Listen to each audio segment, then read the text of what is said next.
I'm going to press tab to go to the edit mode, and if I add another cube for this wall, let me press shift A, cube, and this is my cube, so I'm going to GY to move it here, and this is obviously not the shape that I want, so I'm going to scale it in SY in Y axis, scale it in X axis by SX, to making them close to each other in here, and then GY to moving them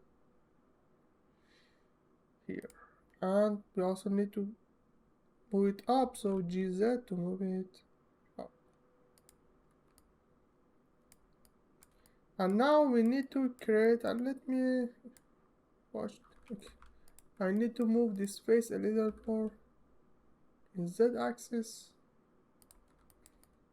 and this face GY to move it in Y axis to make it this part narrower.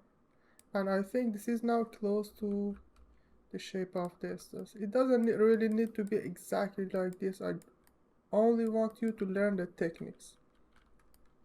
So let me increase this face a little, move it to the x-axis to make it close to the near cube, and now we want to make it like curve, and for that I can press on this edge, press G and Y to moving them up, but they are not gonna merge together because this object that you see are not actually really object.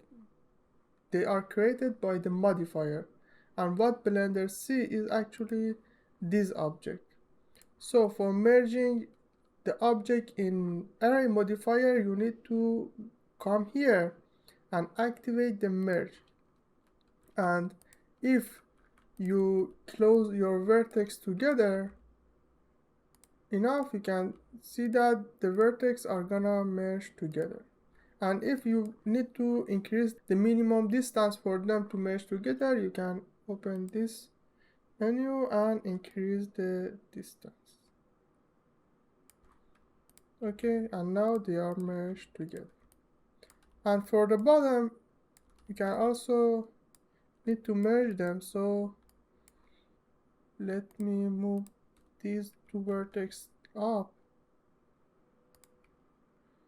and now these two are merged together, but there is a gap in here. So if I look at here, if I move these two down, they are gonna separate from each other because I don't move this with this together, because this edge actually is this one.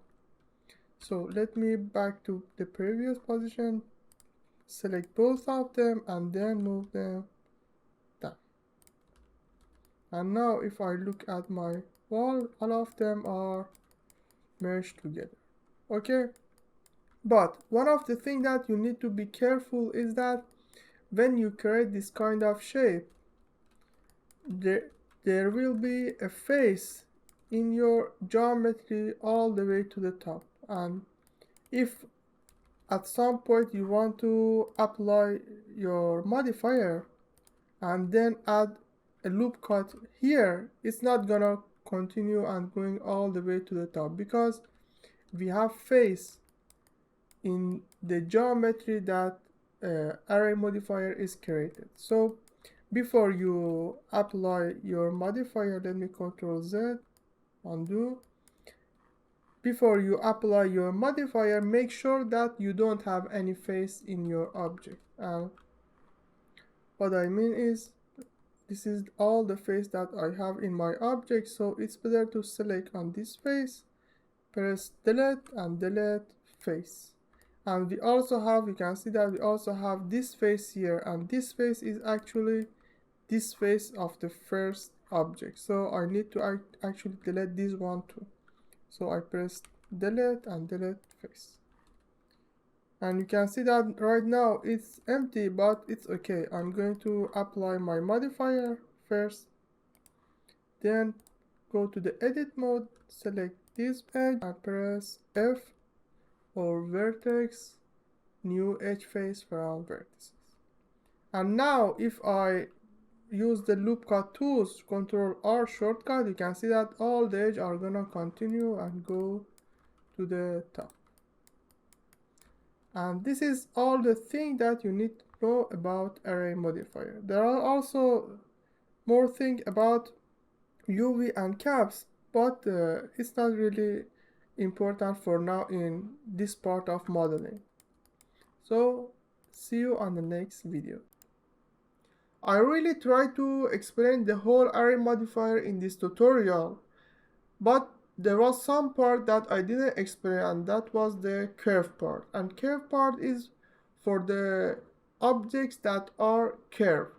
And I will explain this curve part in the curve modeling series. But for this modeling series that only use the mesh, I didn't explain it. And if this video was helpful to you, you can subscribe, like, comment, or any suggestion that you see fit. And I will see you in the next video.